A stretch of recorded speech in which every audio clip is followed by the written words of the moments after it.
यमराज प्रसन्न होकर बोले, सावित्री आज मैं प्रसन्न हो गया तुझ पर, क्योंकि तू मेरे दरवाजे तक आई है, मांग तुझे क्या चाहिए। सावित्री कहती है, मुझे 2 वर दे दो,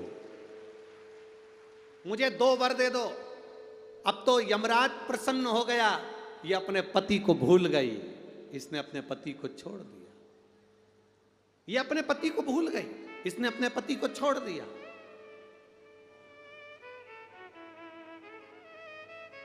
और इसने अपने पति को छोड़ दिया। अब ये कुछ मांगेगी, 2 वर मांगेगी, तो मैं इसको 2 वर दे दूंगा। यमराज प्रसन्न हो गए, अपनी पति को छोड़ा इसने। यमराज ने कहा, अपने पति को छोड़कर जो तू 2 मांगेगी मैं दे दूंगा, बस पति मत मांगना। तो सावित्री ने कह दिया, नहीं मांगूंगी पति। ठीक है, मांगो।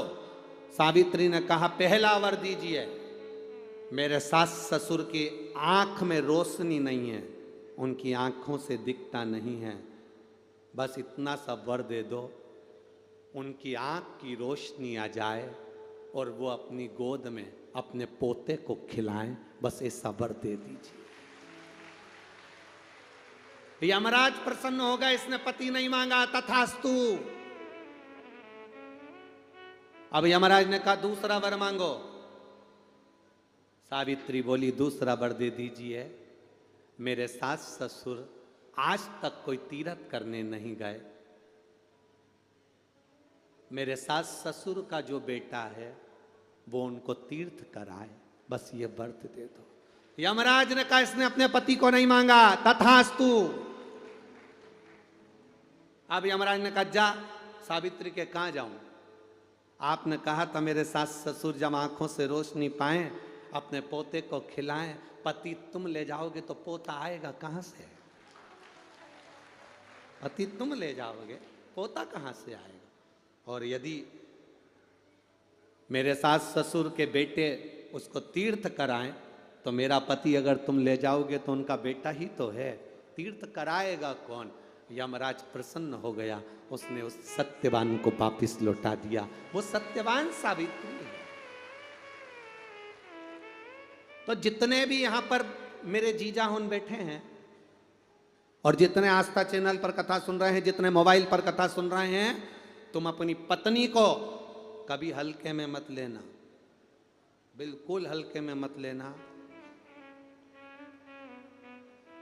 तुमसे ज्यादा बल व्रत का, उपास का, भजन का ज्यादा बल, तुमसे ज्यादा बल इनके पास रहता है।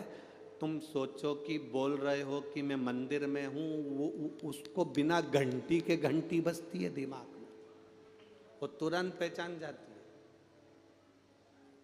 तुरंत।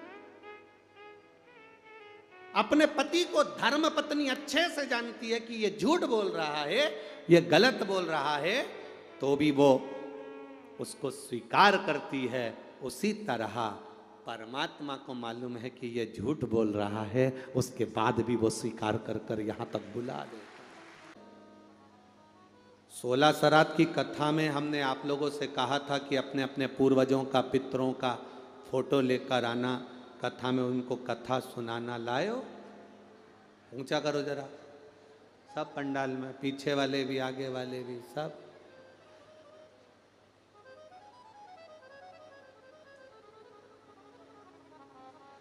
श्री शिवाय नमस्तुभ्यं। रखिए। कारण नहीं लेकर आए तो भी आप कथा सुनने अपने घर से तो आए हो। जितनी जगह पर आस्था चैनल पर ये शिव महापुराण की कथा, गो पितर शिव महापुराण की कथा श्राद्ध पक्ष में चल रही है। कल कथा का विराम तो आज हो जाएगा, कल श्राद्ध का विराम हो जाएगा।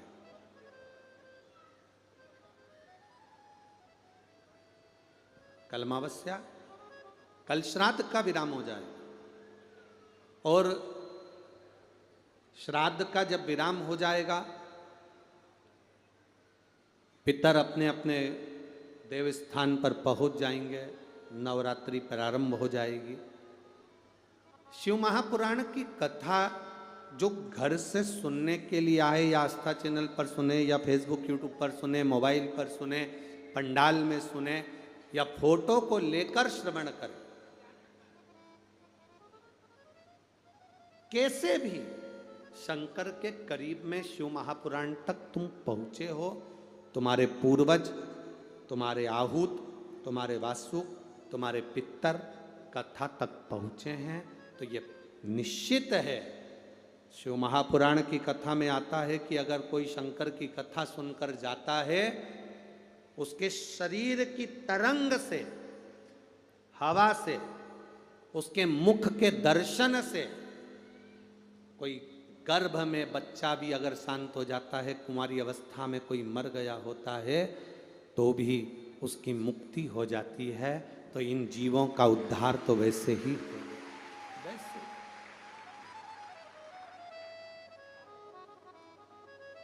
माता पिता की निगाह में, माता पिता की दृष्टि में, माता पिता के सामने, माता पिता के सम्मुख में बेटा भले कीचड़ में गिरा हो, चाहे बेटा गंदगी में गिरा हो, पर माँ बाप उसको गले से लगा लेते हैं। माता पिता उसको गले से लगा लेते हैं, कैसा भी है।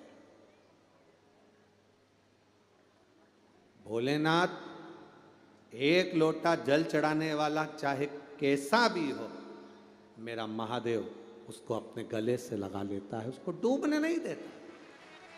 कहते हैं ना, घर में जो पितरों के फोटो लगे रहते हैं, बुजुर्गों के फोटो लगे रहते हैं, जो मर गए उनके फोटो लगे रहते हैं, वो हमको प्रेरणा देते हैं। हम भी जोड़ जोड़ कर चले गए, आखिरी में दीवार पर टंग गए।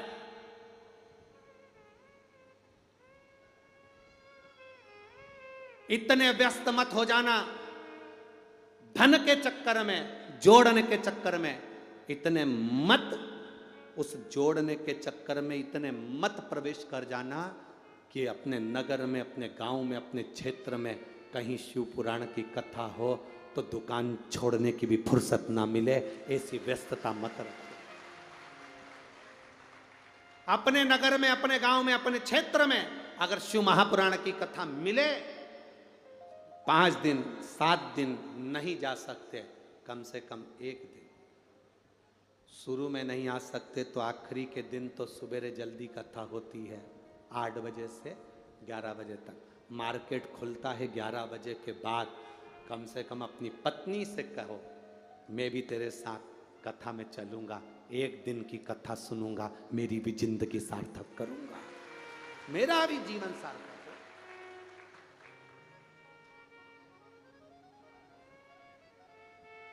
जब शंकर पार्वती जी से कह सकते हैं कि हे पार्वती, एक दिन वो भोले भंडारी बनकर सुंदर नारी, कहा था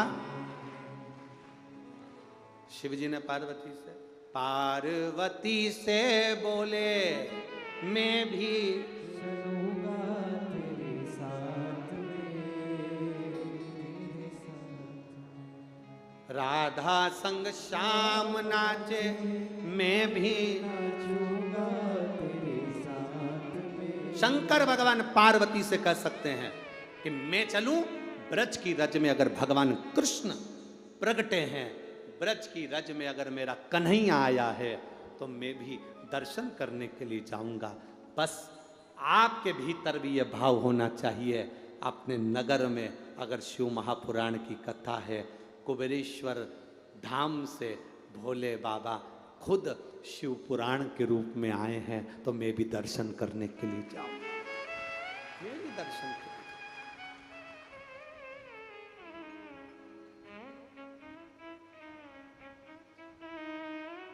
मैं भी पहुंचूंगा।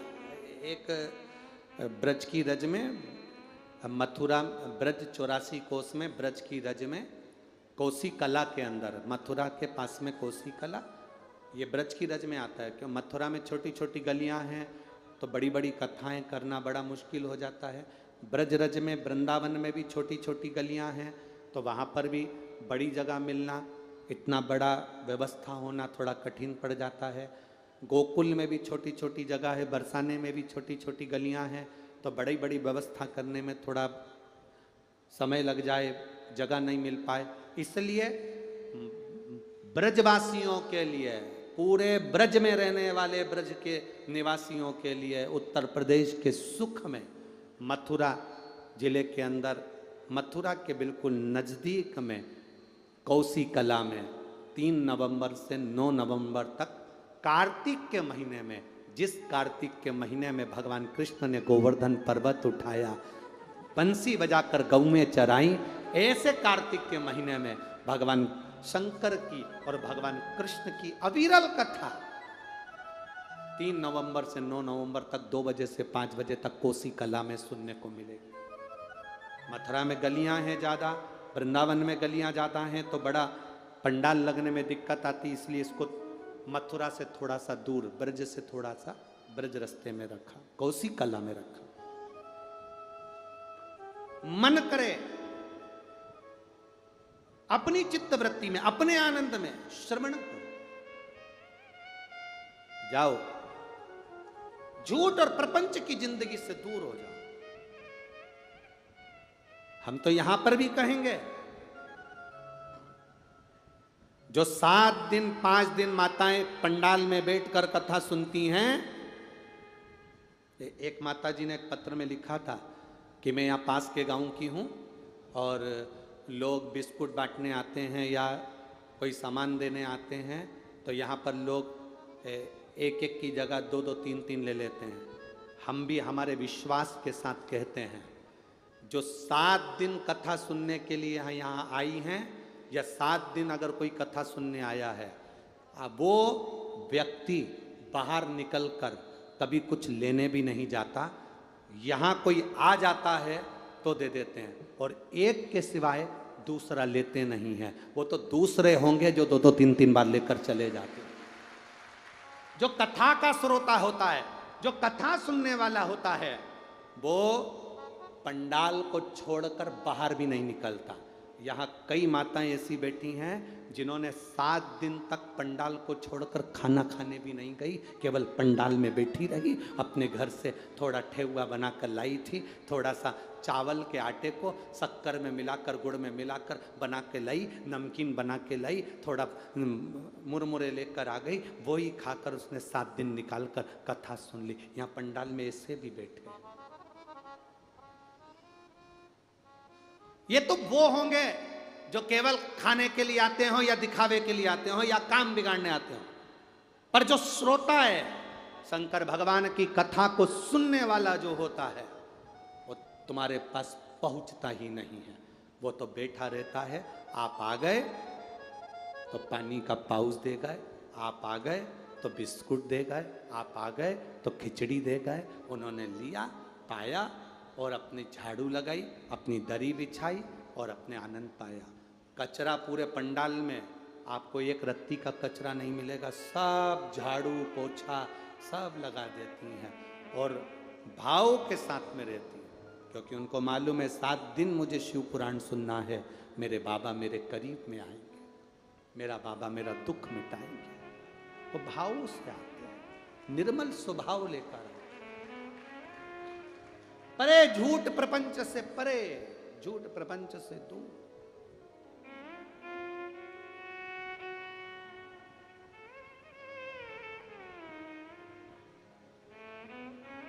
अच्छा किया आपने, बाबा अच्छा देने वाला। एक बार माता पार्वती जी को लेकर भगवान देवाधिदेव महादेव भ्रमण के लिए गए। काशी घूमने के बाद मृत्यु लोक में घूमते घूमते मेरे महादेव समुद्र के किनारे पर पहुंच गए। मेरे बाबा जब समुद्र के किनारे पर पहुंचे तो शंकर भगवान ने एक लीला रची।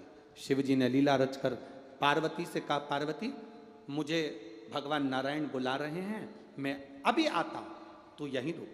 समुद्र के किनारे पर पार्वती जी को छोड़ दिया। माता पार्वती समुद्र के किनारे पर रुकी। सुबह हो गई, दोपहर हो गई, शाम हो गई, प्रदोष काल आ गया, शिव जी नहीं आए, भगवान शंकर नहीं, बाबा भोलेनाथ नहीं।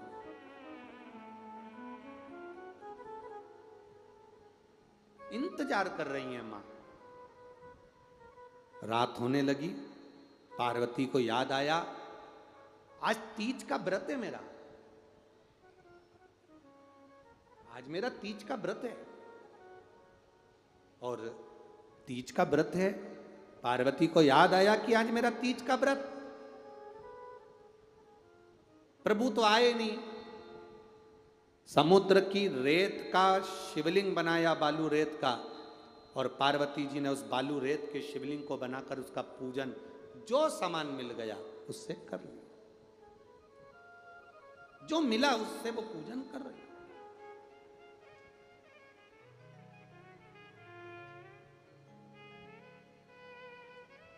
अक्षत का मतलब जानते हो आप लोग? जम के तो बोलो। चावल। चावल का जो एक दाना होता है, चावल का जो एक दाना, जो अक्षत चावल का जो दाना होता है, मान लो तुम्हारे पास में बेलपत्री नहीं है, मान लो पंडित जी बोल रहे हैं बेलपत्र चढ़ाओ, पुष्प चढ़ाओ, लाल पुष्प चढ़ाओ, दुर्वा चढ़ाओ, तुम्हारे पास में कोई सामान अगर नहीं है तो शिव महापुराण की कथा कहती है एक चावल का दाना, तुम जो पंडित जी बोल रहे हैं कि बेलपत्र चढ़ाओ, नहीं है, चावल का दाना चढ़ा दिया। पंडित जी ने बोला तुम्हारे पास में ये चढ़ा दो, वो चढ़ा दो, तुमने एक एक चावल का दाना, पंडित जी कहते रहे फूल चढ़ाओ, चावल का दाना चढ़ा दिया, रौली चढ़ाओ, चावल का दाना चढ़ा दिया, नहीं है, चावल का दाना चढ़ा दिया। अक्षत का मतलब ये होता है कि जो चावल का दाना आप चढ़ा रहे हो उसका मतलब होता है कि शंकर भगवान की पूजन में सारा साहित्य, एक चावल के दाना चढ़ाना मतलब सब चढ़ जाए, एक अक्षत सब कुछ समर्पित कर देता है, सब।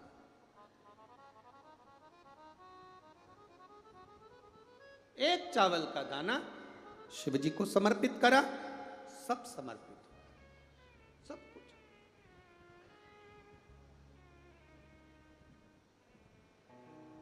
यहां पर एक भाई यहां पर बैठे हैं, रोज सेवा में भी लगे रहते हैं। उनके गांव के जितने उनके गांव के लोग हैं, कोई गरीबड़ा भी है तो एक मुट्ठी चावल, कोई थोड़ा जमीन अच्छी है तो 2 मुट्ठी चावल, कोई 5 किलो, कोई 1 किलो, कोई 15 किलो, कोई 2 किलो, उनके गांव के लोग इकट्ठा करते हैं। और जब रुद्राक्ष उत्सव होता है, उस रुद्राक्ष उत्सव के पहले या गुरु पूर्णिमा के पहले वो पूरा ट्रक भर के चावल लेकर कुबेरेश्वर धाम पर आते। कहाँ बैठे हैं वो? आज आए हैं कि नहीं आए? जो सीहोर कुबेरेश्वर धाम पर गाड़ी लेकर पहुंचते हैं, रोज सेवा में भी लगे रहते हैं, रोज तो थे, आज नहीं दिख रहे। शिव कृपा से, शंकर की उदारता से, एक चावल का दाना भी अगर आपका शिव को चढ़ रहा है, आप मंदिर में जाकर एक चावल का दाना चढ़ा रहे हो, तो ये मानकर चलना कि वो अक्षत, मतलब आपने रोली नहीं चढ़ा पाए, जल नहीं चढ़ा पाए, दूध नहीं चढ़ा पाए, दही नहीं चढ़ा पाए, शहद नहीं चढ़ा पाए, घी नहीं चढ़ा पाए, आप दिया नहीं लगा पाए, मतलब एक चावल का दाना शंकर के शिवलिंग पर चढ़ गया, मतलब आपने सब कुछ देव अधिदेव महादेव को समर्पित कर दिया, सब कुछ दे दिया। आपके पास में है, नहीं है, सब बाबा को समर्पित। अरे तेरा ही दिया मैंने खाया पिया है, तेरा शुक्रिया है, तेरा शुक्रिया, सब कुछ दे दे। एक चावल के दाने में वो बल होता है कि भगवान कृष्ण आधा चावल का दाना मुख में लेते हैं और 10,000 ब्राह्मण का पेट भर देते हैं। आधा चावल का दाना जब मेरे भगवान खाए तो 10,000 ब्राह्मण का पेट भर दिए। एक चावल का दाना मेरे द्वारिका नाथ खा लेते हैं तो पूरी पृथ्वी का पेट भर देते हैं। एक चावल के दाने में वो बल होता है, एक चावल के दाने वो बल। बस झूठ प्रपंच से दूर रहें। पार्वती मैया,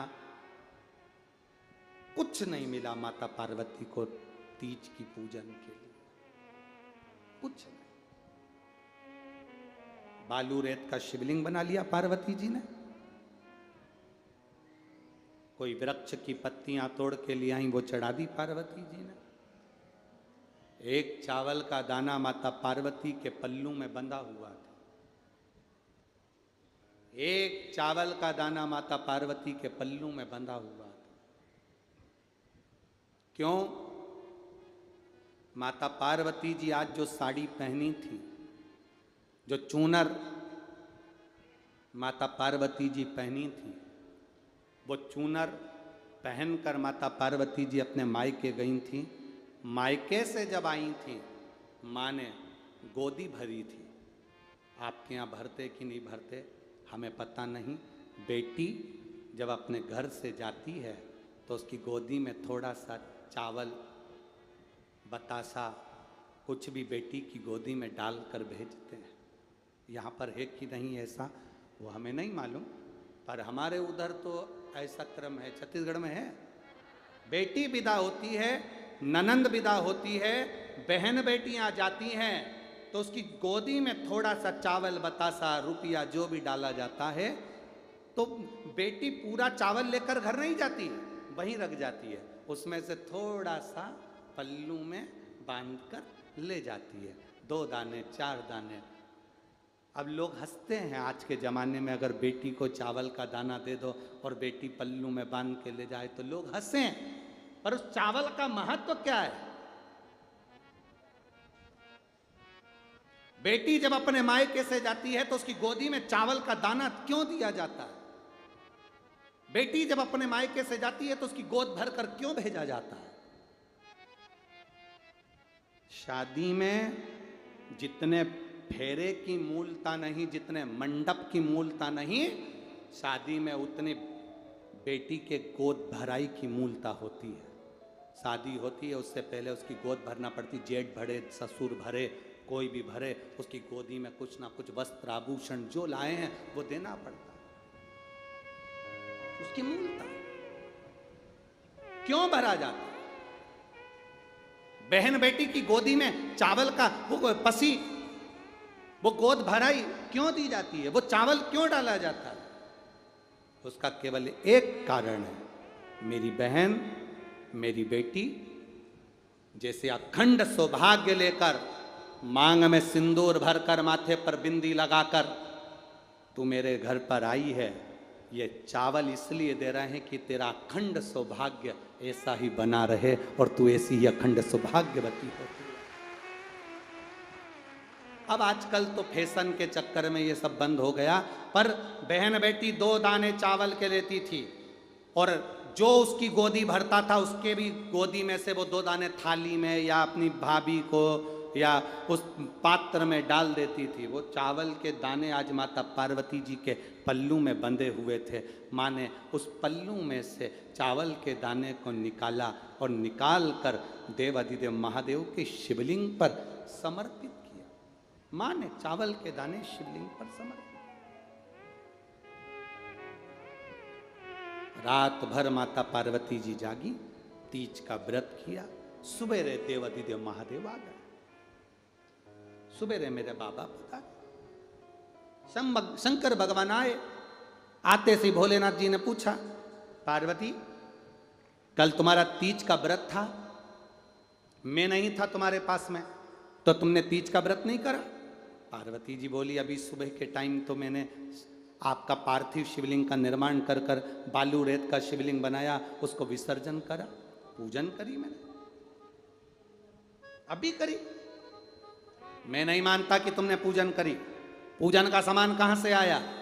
पार्वती जी बोली, पूजन का सामान तो नहीं था, पत्तियां तोड़कर चढ़ा दी थी, एक चावल का दाना मेरी माँ के घर का बंधा था, वो चढ़ाया। कहां करी थी पूजन? यहीं करी थी। अब समुद्र की लहर ऐसी आती है कि जहां पर आप लोग गए समुद्र पे? समुद्र की लहर ऐसी आती है कि जहां पूजन वूजन करी थी वो तो सब पानी में बह गया। रेत जम गई, एकदम प्लेन बर्फी की तरह, खोपरे पाक की तरह। शिव जी ने कहा कहां करी थी पूजन? पार्वती जी बोली यहां करी।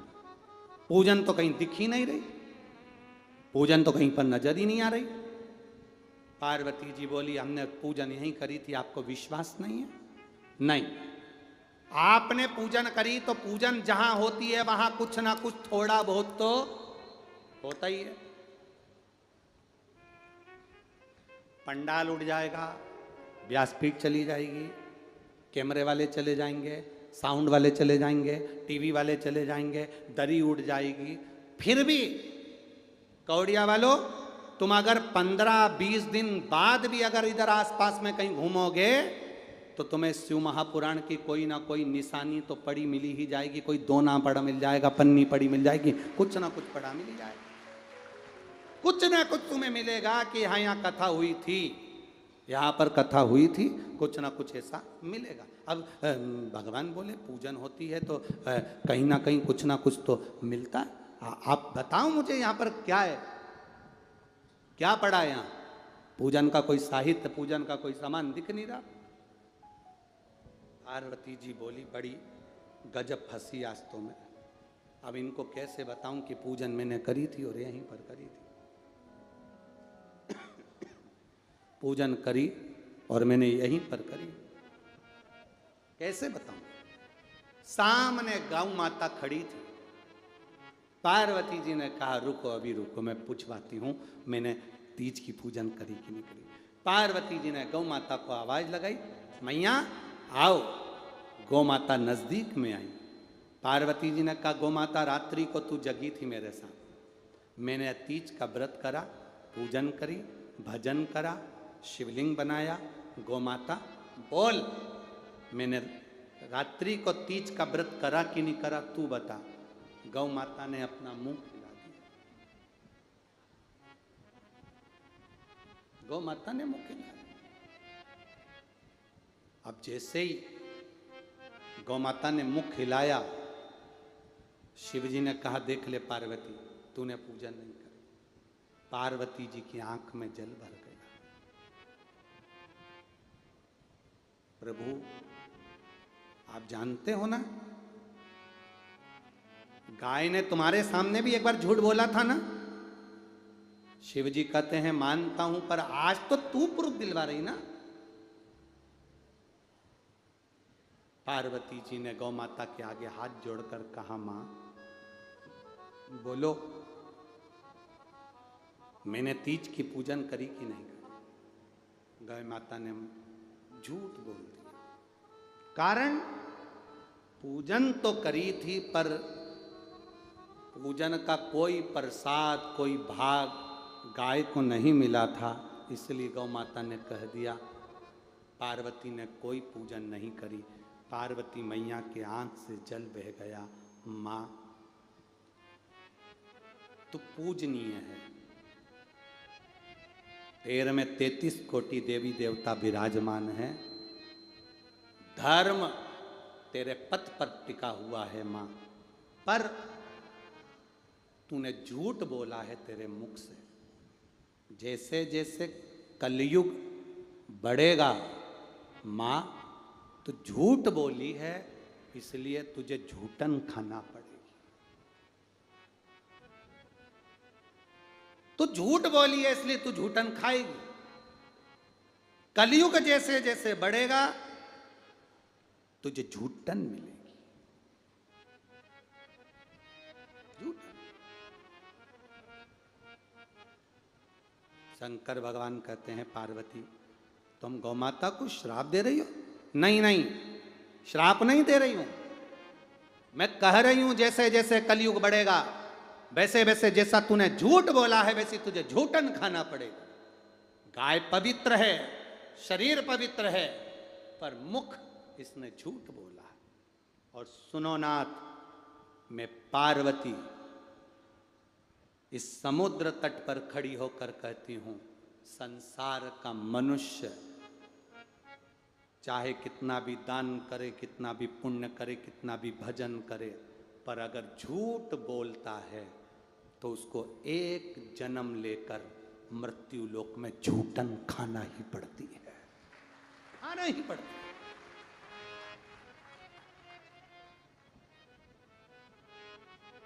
84 लाख योनियों में एक योनि चींटी की भी होती है। 84 लाख योनियों में एक योनि चींटे की भी होती है। 84 लाख योनि में एक योनि झिंगुर की भी होती है। 84 लाख योनियों में एक योनि हमारी गाय की भी होती है। 84 लाख योनियों में एक योनि हमारी कुत्ता की भी होती है। 84 लाख योनि में एक योनि हमारी सुंगर की भी होती है। इस योनि में से हमको निकलना पड़ता है।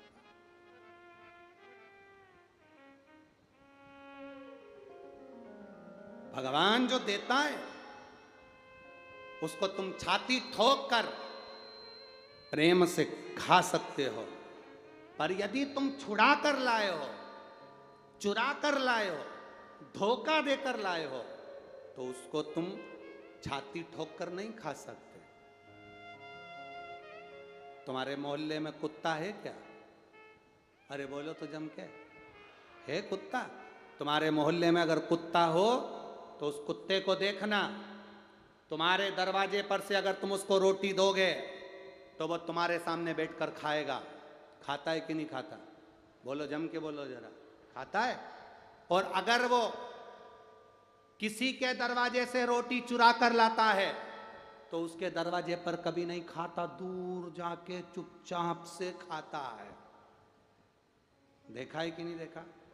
रोटी चुरा कर लाया तो दूसरी जगह जाकर, दूर जाकर, भय से घबराकर, पीछे देखकर रोटी खाता है। और अगर किसी ने रोटी दी है उसी के सामने छाती ठोक कर बिना भय के आराम से खाता है, आराम से खाता है।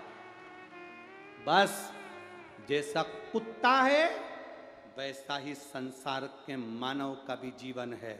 जब तुम अच्छे से कमाते हो, प्रेम से कमाते हो, ईमानदारी से कमाते हो, नेक धर्म की राह पर चलकर कमाते हो, तो छाती ठोक कर खाते हो। और कहीं चोरी का या छल का या कपट का आ जाता है तो बड़े डर के उसको चुपचाप से रखना पड़ता है, चुपचाप से खाना पड़ता है।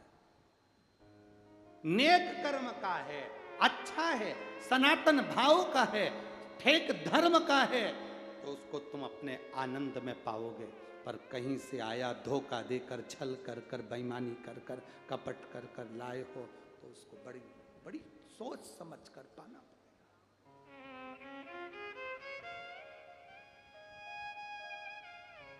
बहुत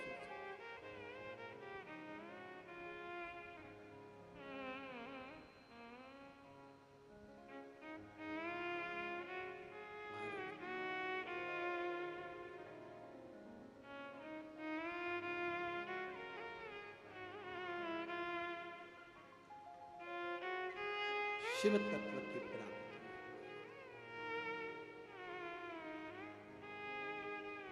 ये शंकर भगवान की कृपा से जो शरीर मिला है, इस शरीर को समझने वाला ही समझ सकता। शरीर, हम शिव की आराधना करें, उसकी भक्ति करें। भगवान शंकर को अगर एक फूल भी चढ़ाओ तो विचार करना कि जिसके यहां से तोड़ कर लाए हो उसके यहां से पूछ कर चढ़ाना, चोरी का भी मत चढ़ाओ। एक बेलपत्र अगर तुम्हारे पास में हो तो चढ़ाओ, नहीं तो मत चढ़ाओ। शिव महापुराण की कथा यहां तक कहती है, तुम्हारे पास में धन हो तो शिव महापुराण की कथा करवाओ। कर्जा लेकर, 1 रुपया भी किसी से लेकर कथा भी मत कराना। बाबा से कहना पहले देना फिर मैं करा। मालूम पड़े किसी से कर्जा ले लिया, कथा करवा ली, बाद में कर्जा चुकाते हुए अपना घर, अपना बार, अपना दुकान, अपना गाड़ी, अपना बंगला सब जाए, ऐसी शिव पुराण कराने से कोई मतलब नहीं। मेरे बाबा से झोली पसार कर कहना, बाबा तेरे दरवाजे से कहकर जा रही हूं, इतना देना, इतना देना कि मैं खुद पल्ला झाड़ झाड़ कर खर्च करूं, और खर्च में भी इतना करूं कि मेरी कमी ना पड़े और मैं कथा करूं। मुझे ऐसा देना, किसी के आगे हाथ ना फैलाना पड़े, किसी के दरवाजे पर जाकर कर्जा ना लेना पड़े, ऐसी कथा मत करवाना। तू देगा मैं कराऊंगा, जब तू देगा तब कराऊंगा।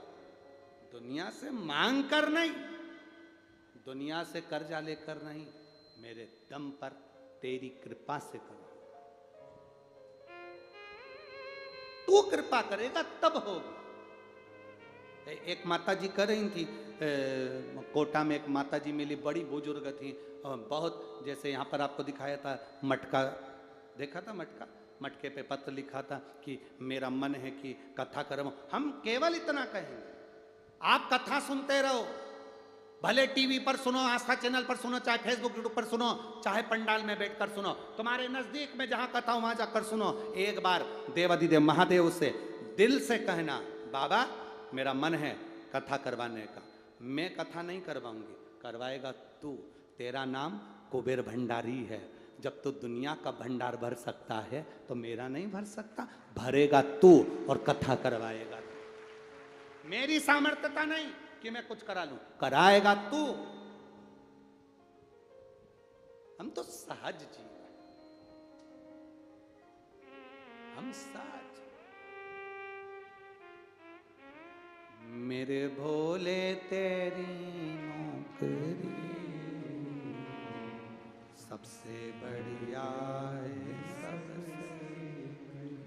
हम तेरे दरवाजे की चाकरी करें, तेरी नौकरी करें, तो ऐसी कृपा कर कि दोनों हाथों से लुटाएं, कम ना हो, लुटाएं कम ना हो। ये तेरी बड़ी दूर किनारा कश्ती पुरानी,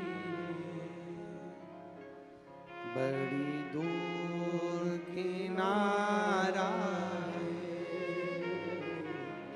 कश्ती भी पुरानी है। भोले बाबा सुन भी लो ये मेरी कहानी है, बड़ी दूर किनारा कश्ती भी पुरानी है। भोले बाबा सुन भी लो ये मेरी कहानी है। बाबा बहुत दुख का जीवन है, प्रसन्नता आप दे सकते हो। बड़ा दुख का जीवन है, खुशी आप दे सकते हो। मेरे बाबा श्राद्ध पक्ष की आज विराम की कथा सुन रही हूँ बाबा। मैंने सुना है तो खाली नहीं भेजता, मेरी झोली में खुशी देकर भेजना।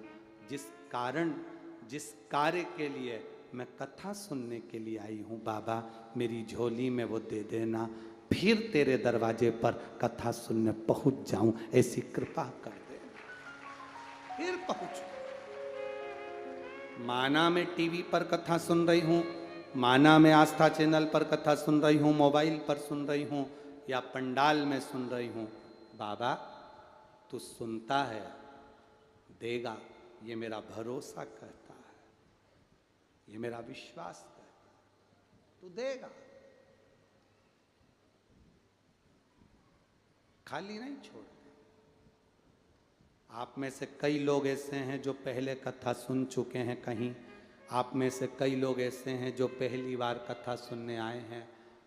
जो कथा सुनने के लिए आए हैं, चाहे पहली बार आए हो, चाहे दूसरी बार, चाहे तीसरी बार आए हो, बाबा से प्रार्थना कर कर आज विराम दिवस पर जाना, बाबा तो खाली मत छोड़ना, खाली मत छोड़ना।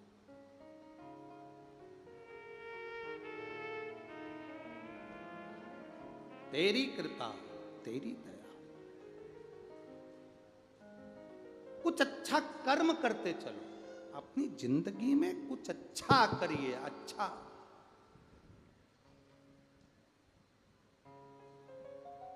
भूखे को भोजन कराना, प्यासे को पानी पिलाना, किसी के दुख में कभी खड़े हो जाना, किसी की तकलीफ में आकर खड़े हो जाना, ये जीवन का एक आनंद है, जीवन का एक सुख है।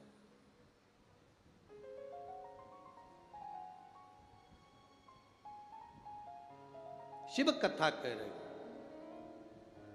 बाबा देवादिदेव महादेव का चरित्र कह रहा है। गौ माता, जैसे जैसे कलयुग बढ़ेगा, तू जो झूठ बोली है तो तुझे झूठन खाने को मिले। हमारे कर्म का भोग हमको भोगना पड़ता है, कभी सुख कभी दुख, ये सब चलते रहते हैं, निरंतर आते रहते हैं, उसमें हम अपने कर्मों को भोग रहे हैं। अपने अपने कर्म का भोग हम भोग रहे हैं।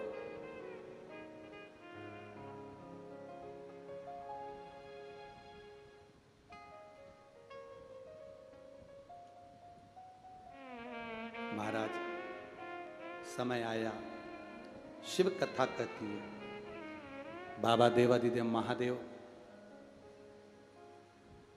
पार्वती जी को लेकर वापिस कैलाश पर पहुंचे। पार्वती जी का फिर मन करा, बाबा से विनती करी, मेरा मन है मेरे नाना के घर में, पितृलोक में, मुझे अपने नाना से मिलने के लिए, पितरों से मिलने के लिए जाना। आज पहले एक बार माता पार्वती पितृलोक गई थी तो अपनी मां मैनावती के साथ गई थी, और आज माता पार्वती पितृलोक जा रही है तो अपने पति भगवान शिव जी के साथ जा रही है। मेरे नाना के घर में चलिए, पितृलोक चलिए। शिव जी कहते हैं, पार्वती हम और पितृलोक? हाँ, आप मेरे साथ पितृलोक चलिए। शिव जी कहते, मैं पितृलोक जाऊं? हाँ।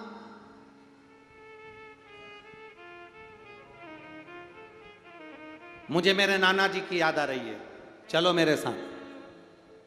देव अधिदेव महादेव ने पार्वती जी का कहना माना, शंकर भगवान पितृलोक की ओर जाने लगे। पितृलोक की ओर शंकर पार्वती जैसे ही कदम बढ़ाकर पितृलोक की दिशा की ओर, दक्षिण दिशा की ओर जैसे ही जाने लगे, शंकर भगवान ने जैसे ही दक्षिण का मुख कर कर दक्षिण दिशा की ओर जा रहे हैं, दक्षिण की ओर जा रहे हैं। शिव जी जब दक्षिण दिशा की ओर जाने लगे, सारे की सारे पितर, सारे की सारे 33 कोटि देवता, सब 33 कोटि देवता, पितर, वासुक, आहुत, जितने जितने देव होते हैं संसार के सारे देवता शिव जी की ओर आने लगे, शंकर भगवान की ओर आने लगे। सब शिव जी की ओर आते हुए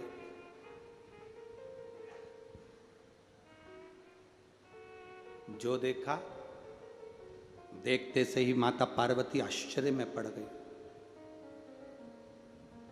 बहुत समझने वाली कथा है, शायद हमने भी अपनी जिंदगी में पहली बार इस संवाद को बांचा है, और जितने आस्था चैनल पर कथा सुन रहे हैं और जितने मोबाइल पर और जितने इस कौड़िया गांव में सुन रहे हैं, इस संवाद को पहली बार आप लोग भी सुन रहे हैं, पहली बार सुन रहे हैं।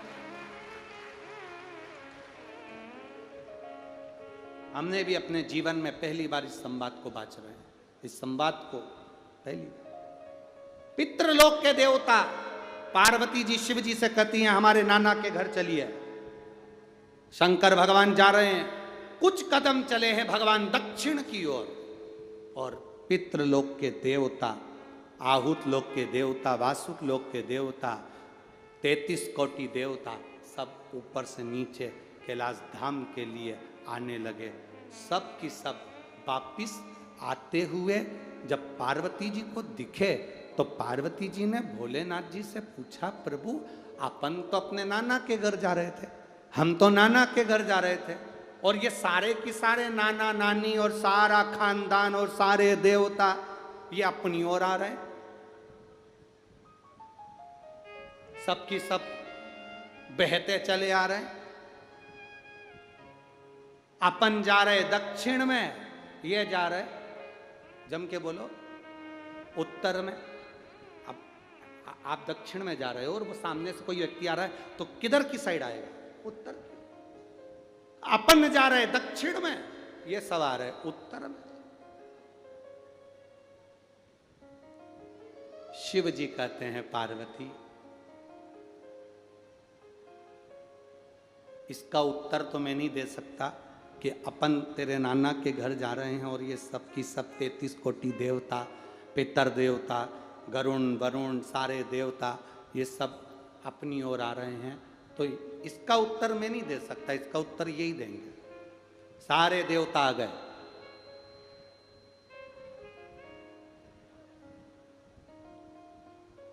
सब की सब शंकर जी की ओर जा रहे हैं। शंकर जी जाते हुए दिख रहे हैं, शंकर जी जाते हुए दिख रहे हैं दक्षिण की ओर और ये सब उत्तर की ओर।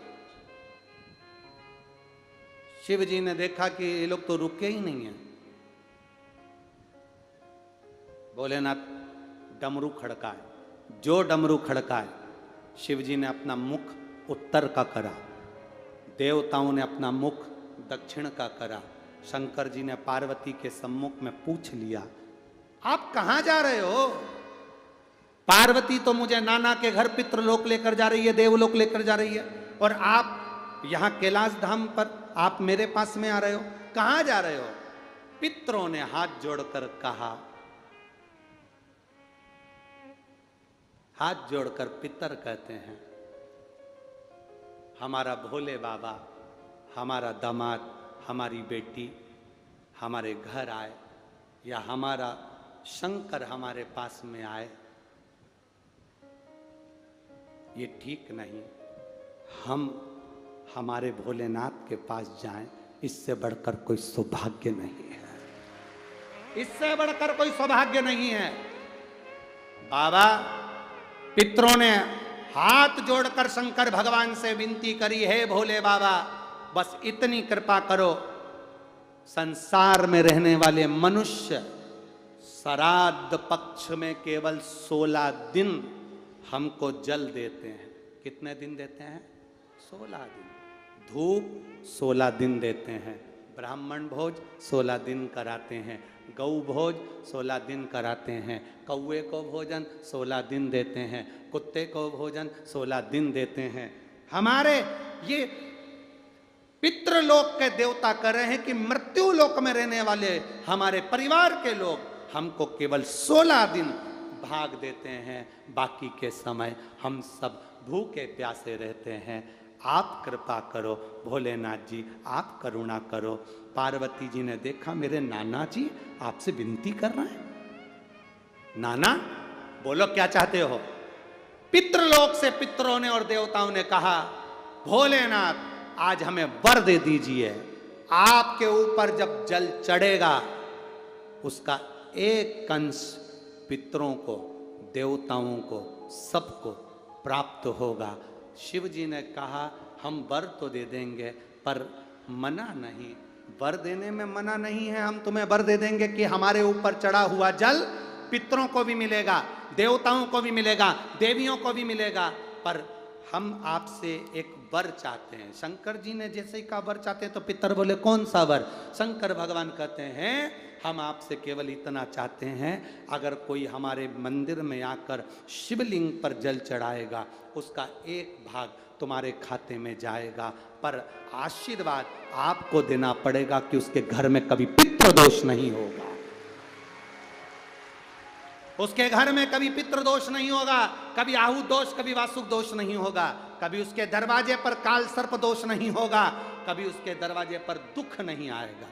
पितरों ने वचन दे दिया, जो शंकर जी पे जल चढ़ाएगा, पितर कहते हैं अपनी बेटी पार्वती को देखकर, अपनी नातिन को देखकर हम उसके घर से कभी भी दुख नहीं देंगे, हम उसको झोलियां खुशियों से भर देंगे, हम वो पितर। अगर हमारे अंदर हमारा विश्वास प्रबल नहीं है तो हम किसी भी कार्य को करेंगे उसमें सफलता नहीं मिलेगी। सफलता की सीढ़ी पर चढ़ना है, सफलता की सीढ़ी पर अगर हमें आगे बढ़ना है, हमें उन्नति की ओर आगे बढ़कर जाना है, तो हमारे विल पावर को, हमारे विश्वास को, हमारे आत्मविश्वास को हमें बढ़ाना पड़ेगा। एक छोटी सी चाय की दुकान खोल लो, एक छोटी सी किराने की दुकान खोल लो, एक छोटी सी कपड़े की दुकान खोल लो। मान लो कपड़े की दुकान खोल ली, चाय की दुकान खोल ली, किराने की दुकान खोल ली। कोई तुमसे कहे कि इतनी छोटी सी दुकान है, इसमें माल नहीं है, छोटी सी दुकान है, चलेगी ना चलेगी, आगे बढ़ेगी ना बढ़ेगी। कोई तुमसे कहे ये आगे जाएगी कि नहीं जाएगी, चल पाएगी कि नहीं चल पाएगी।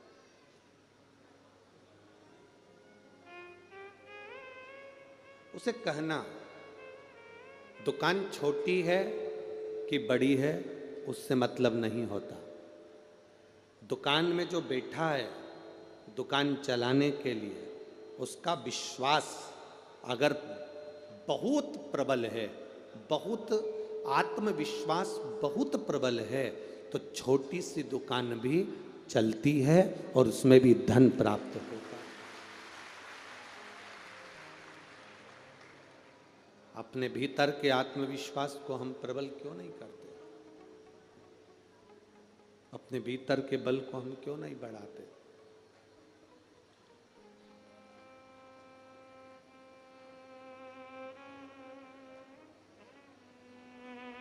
एक मकड़ी जाला बना रही थी।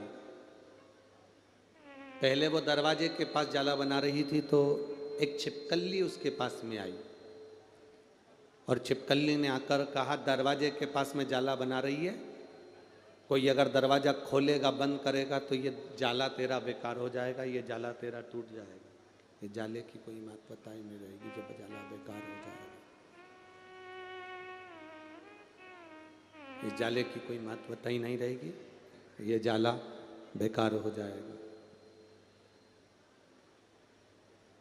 मकड़ी ने दरवाजे के पीछे का जाला बनाना बंद कर दिया। मकड़ी खिड़की के पास पहुंच गई, अपनी खिड़की के पास जाकर फिर वहाँ जाला बनाने लगी। भगवान मालिक है सबका। खिड़की के पास जाकर जाला बनाने लगी और खिड़की के पास जाकर जब उसने मकड़ी ने जाला बनाना प्रारंभ किया,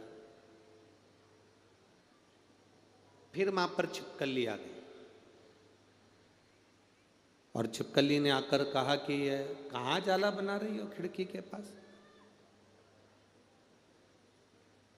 यहां तो हवा का झोंका आएगा और तेरा जाला टूट जाएगा। मकड़ी ने फिर तीसरी जगह चुनी, दरवाजे के बाहर, वहां जाला बना रही थी। छिपकली फिर वहां पहुंच गई और छिपकली ने पहुंचकर वहां कहा कि मकड़ी यहां क्यों जाला बना रही है? यहां हवा चलेगी तेरा जाला टूट जाएगा, तेरा जाला बेकार हो जाएगा। मकड़ी ने फिर वहां का जाला छोड़ दिया, आगे कहीं बनाने लगी। इतने में चिड़िया उड़ती उड़ती आई और चिड़िया उड़ते उड़ते आकर मकड़ी के पास बैठ गई और मकड़ी से कहा, मकड़ी अगर तुझे जाला बनाना है, तेरी मर्जी पड़े वहां बना, किसी की मत सुन। अगर तू अपनी मर्जी से बनाएगी तो कोई तेरे जाले को नहीं तोड़ सकता, ये पक्का। दुनिया के लोगों से सुनकर अगर कोई काम करोगे तो जिंदगी में बर्बाद हो जाओगे। कोई कहेगा कि तुम ये काम नहीं कर सकते। मेरी बेटियां, मेरे बेटे, नवयुवक बेटा बेटियां अगर कोई पढ़ाई करना चाहते हैं और विद्या अध्ययन कर रहे हैं, किसी ने कह दिया तू डॉक्टर की पढ़ाई नहीं कर सकती, किसी ने कह दिया तू इंजीनियर नहीं बन सकता, किसी ने कह दिया तू सीए नहीं बन सकता, किसी ने कह दिया तू आईपीएस ऑफिसर नहीं बन सकता, किसी ने कह दिया तू कलेक्टर एसपी नहीं बन सकता। अगर एक व्यक्ति कलेक्टर बन सकता है, एक व्यक्ति टीआई बन सकता है, एक व्यक्ति कमिश्नर बन सकता है, एसपी बन सकता है, मंत्री बन सकता है, सीए बन सकता है, इंजीनियर बन सकता है, डॉक्टर बन सकता है, तो तुम में भी, आज के नवयुवक बेटा बेटियों में भी वो बल है कि तुम भी कलेक्टर और एसपी बन सकते हो। बस तुम्हें अपनी लगन को जगाना, तुम्हें अपने भीतर के विल पावर को जगाना, तुम्हें विद्या के प्रति, पढ़ाई के प्रति इतने जागरूक हो जाना है कि तुम सीए बनोगे, इंजीनियर बनोगे, डॉक्टर बनोगे, कलेक्टर बनोगे। ये पक्का है कि तुम अच्छे पद तक पहुंच सकते। और किसी ने कह दिया कि नहीं तो तू कभी कलेक्टर नहीं बन सकता, तू कभी एसपी नहीं बन सकता, तू कभी मंत्री नहीं बन सकता, तू कभी सीए नहीं बन सकता, इंजीनियर नहीं बन सकता, डॉक्टर नहीं बन सकता। जो तुमसे कहे कि तू नहीं बन सकता, उस समय पर अपने कानों में उंगली डालो और कान बंद करो और भगवान शंकर का नाम लो, श्री शिवाय नमस्तुभ्यम। और देवादिदेव महादेव से जब कोई तुमसे कहे कि तू ये नहीं कर सकता, तब देवादिदेव महादेव का नाम लेकर देवादिदेव महादेव से कहो, ये मुझसे कह रहा है कि तू ये नहीं कर सकता, अब तुझे कराना है और मुझे कलेक्टर तुझे बना। अब ये तेरे ऊपर निर्भर है, तेरे ऊपर है।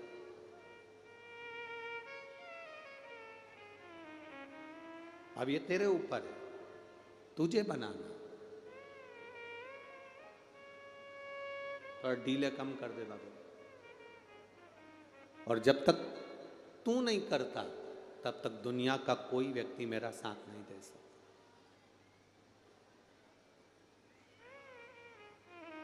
अरे मत बुरे कर्म कर बंदे, वरना पछताएगा। भगवान की आंखों से तू बच नहीं पाएगा, तू बच नहीं पाएगा। अरे ओ अज्ञानी मत कर नादानी, अरे ओ अज्ञानी मत कर नादानी। तेरे कर्म का फल भी तू ही पाएगा, जैसा किया तूने तेरे आगे आएगा। मत बुरे कर्म कर बंदे, वरना पछताएगा। भगवान की आंखों से तू बच नहीं पाएगा, तू बच नहीं पाएगा। तो अपने कर्म के प्रति तुम जागरूक रहो, अपने कर्म के प्रति तुम प्रबल रहो, अपने कर्म के प्रति तुम प्रखर रहो।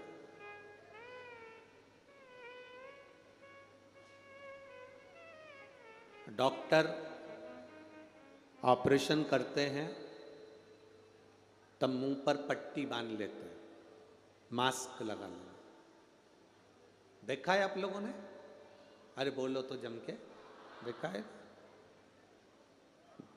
ऑपरेशन करने से पहले डॉक्टर मुंह पर पट्टी बांध लेते हैं। उनके पास कपड़ा रहता है, वो उन्होंने बांध पट्टी बांधी। डॉक्टर से पूछा जाए कि तुमने ये मुंह पर पट्टी क्यों बांधी, तुमने मुंह पर कपड़ा क्यों बांधा? डॉक्टर कहेगा हम जिसका ऑपरेशन कर रहे हैं, शरीर को काटेंगे तो उसके अंदर के जीवाणु तत्व हमारे मुख से अंदर प्रवेश ना करें, इसलिए नाक मुख दोनों छुपा लेता है।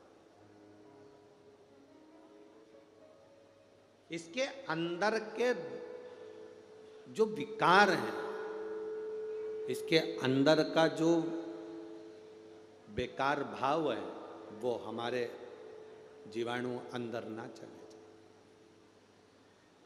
डॉक्टर ऑपरेशन करते समय मुख पर पट्टी लगा लेता है कि सामने वाले के अंदर के जीवाणु वायरस हमारे अंदर ना चले जाएं। उसी तरह जब कोई निंदा करने वाला मिले, कोई तुमसे अपशब्द कहने वाला मिले, कोई तुमको ताना देने वाला मिले, कोई तुमको आड़ा टेढ़ा बोलने वाला मिले, कोई तुम्हारे विल पावर को कम करने वाला मिले, कोई तुमको गाली देने वाला मिले, कोई तुम्हारी निंदा करने वाला मिले, तो शिव महापुराण की कथा कहती है जैसे डॉक्टर ऑपरेशन करते समय अपने मुख पर पट्टी बांध लेता है, वैसे ही कोई निंदा करे या अपशब्द बोले तब आपको पलट कर जवाब नहीं देना है, अपने मुख पर भी पट्टी बांधनी, अपने मुख पर भी पट्टी बांधनी। चुप हो जाओ, मौन हो जाओ, स्थिर हो जाओ।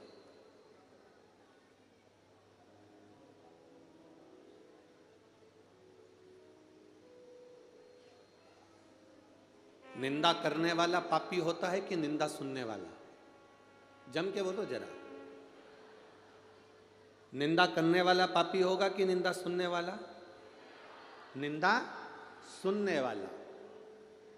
निंदा करने वाले को तो भगवान ने अलग से पैदा करके भेजा है कि तुम्हें निंदा करना है, तुम्हें पृथ्वी पर जाकर निंदा करना है। इसको तो भगवान ने जन्म इसलिए दिया है कि वो मृत्युलोक में जाएगा, पृथ्वी पर जाएगा और निंदा करेगा। निंदा करने वाले को तो भगवान ने अलग से पृथ्वी पर भेजा ही है। पर आपको, हमको, संसार में जन्म लेने वाले किसी व्यक्ति को भगवान निंदा सुनने के लिए नहीं भेजा। भगवान ने अगर ये कान दिए हैं, इन कानों को अगर मेरे परमात्मा ने आपको दिया है तो बन सके अपने नजदीक में कहीं शिव महापुराण की कथा हो तो अवश्य सुनो, ना हो टीवी पर सुनो, बन सके मोबाइल पर सुनो, कहीं भजन हो उसको सुनो, कि कोई अच्छी बात कह रहा हो उसको सुनो। अपने कानों को प्रयोग अच्छी जगह करो।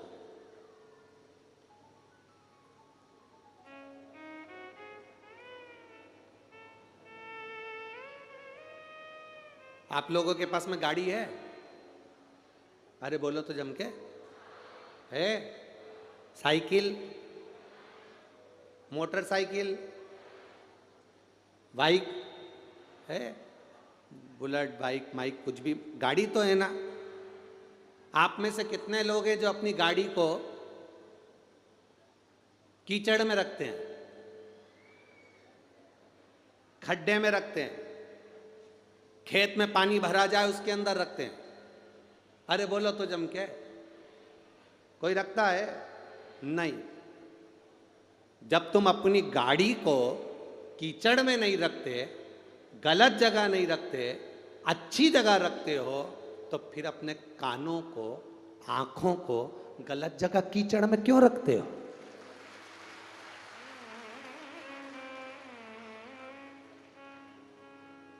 एक 60,000 70,000 की गाड़ी कीचड़ में नहीं रख रहा है, और ये लाखों के करोड़ों की ये पूंजी, करोड़ों की, इसको कीचड़ में कैसे डाल दें? निंदा में कैसे डाल दें? बुराई में कैसे डाल दें? गलत जगह पर कैसे डाल दें? गलत विचारों में कैसे डाल दें? गलत जगह पर कैसे ले जाएं? सोचो जरा, विचार करो। अब और सरल भाषा में समझो। आप में से कितने लोग हैं जिनकी गाड़ी में पेट्रोल खत्म हो जाता है तो नली का पानी डाल लेते हैं? बोलो रे भाई, जल्दी बोलो। नाली के पानी से गाड़ी चलती है, गटर के पानी से गाड़ी चलती है, कीचड़ के पानी से गाड़ी चलती है, गंदे पानी से गाड़ी चलती है? नहीं। पेट्रोल खत्म हो गया, गाड़ी खड़ी कर दोगे, पर उसमें गटर का पानी, कीचड़ का पानी, नाली का पानी नहीं डालोगे, क्योंकि मेरी गाड़ी 60,000 की है, मेरी गाड़ी 5 लाख की है, मेरी गाड़ी 15 लाख की है। 50,000 की गाड़ी में भी कोई नाली का पानी, गटर का पानी, खड्डे का पानी नहीं डालता, तो ये करोड़ों की गाड़ी में गंदा पानी क्यों डालते हो? ये भी तो करोड़ों की गाड़ी है। एक लीवर, एक किडनी, फेफड़े, नासिका, श्वास, पाचन क्रिया, ये सब हमारे को जो परमात्मा ने बनाकर भेजा, ये करोड़ों की गाड़ी है, करोड़ों की। अगर एक किडनी भी बेकार हो जाए तो 5-5, 10-10, 15-15, 20-20, 25-25 लाख रुपए खर्च होते हैं। जब जाकर वो किडनी काम करने के लिए आतुर होती है, तब जाकर वो किडनी दूसरी लग पाती है, और तो भी ऑपरेशन में ढेरों पैसा खर्च हो जाता है महाराज। ऑपरेशन में ढेरों पैसा लगाना पड़ जाता है।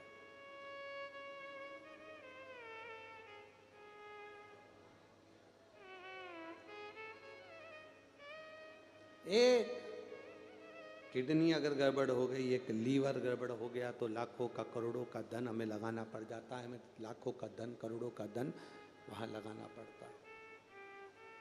कितना दिया उसने, उस परमात्मा ने कितना भेजा, कितना बनाकर भेजा, कितना देकर भेजा, कितना प्रदान कर कर भेजा, जरा विचार करिएगा। अरे तेरी मेहरबानी काहे बोझ इतना, तेरी मेहरबानी काहे बोझ, कि सर भी उठाने के काबिल नहीं, कि सर भी उठाने के काबिल,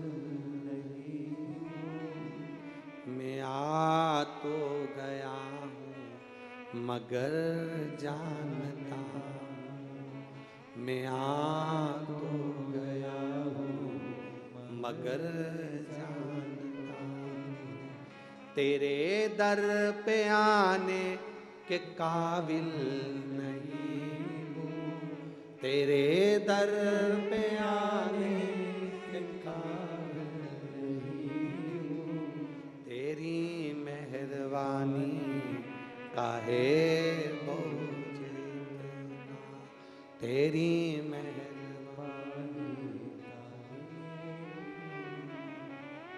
कि सर भी उठाने के काबिल नहीं हूँ, कि सर भी उठाने के काबिल नहीं हूँ, मैं आ तो गया हूँ मगर जानता, मैं आ तो गया हूँ मगर जानता। बाबा, इतना पापों से घिरा हुआ हूँ, इतने पाप मेरे सिर पर चढ़े हुए हैं, इतना झूठ, इतना प्रपंच, इतना छल, इतनी बेईमानी, इतना अपशब्द अपनी जिंदगी में मैंने कहा, करा, बोला कि ये सर तेरे दर पर अगर गिर गया तो उठा भी नहीं पा रहा हूँ। ये तेरी कृपा फिर भी मुझ पर है, तेरी दया फिर भी मुझ पर, तेरी करुणा फिर भी मुझ पर, तेरी कृपा कम नहीं हुई है, तेरी दया कम नहीं हुई है, तेरी उदारता कम नहीं हुई। मैं आ तो गया हूँ मगर जान तो है, अरे मैं आ तो गया हूँ मगर जानता, तेरे दर पे आने के काबिल नहीं हूँ, तेरे दर पे आने के काबिल नहीं। बाबा हम आ गए तेरी चौखट पर, तेरे दरवाजे पर ये माना इतने पापों से घिरा हुआ हूं कि तेरे दरवाजे पर पहुंच भी नहीं सकता। पर कोई पुण्य करा होता है, कोई पुण्य करा होता है। आप सब आज लगभग प्रशासन की अगर दृष्टि से देखा जाए तो 10 लाख से ज्यादा संख्या में आप लोग यहां पहुंचे हैं।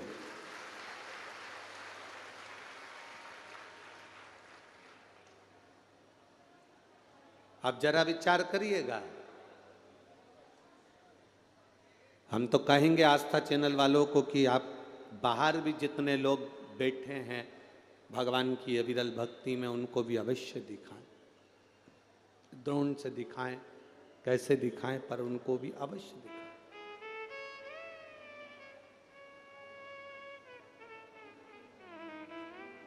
हमने इतना पाप कर्म करा होता है, इतना झूठ, इतना प्रपंच, इतना अपशब्द अपने मुख से कहा होता है, उसके बाद भी जरा विचार करना,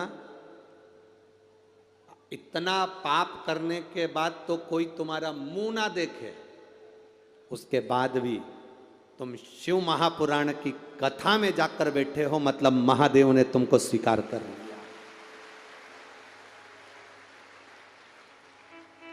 कौन है इसमें से कितने हैं जिन्होंने कभी मोबाइल पर झूठ नहीं बोला? एक नहीं मिलेगा, एक जिसने कभी अपने मोबाइल पे झूठ नहीं बोला। खेत पे था क्या बोला घर पे हूं, दुकान पर था तो क्या घर से निकल रहा हूं, दोस्त से बात कर रहा था, पत्नी ने फोन लगाया कहां हो, बस मंदिर में हूं। कितना झूठ। अब इतने पाप से अपन घिरे हुए हैं, इतना पाप कर्म हमने अपनी जिंदगी में करा, उसके बाद भी अपन यहां तक पहुंचे कि नहीं पहुंचे? मतलब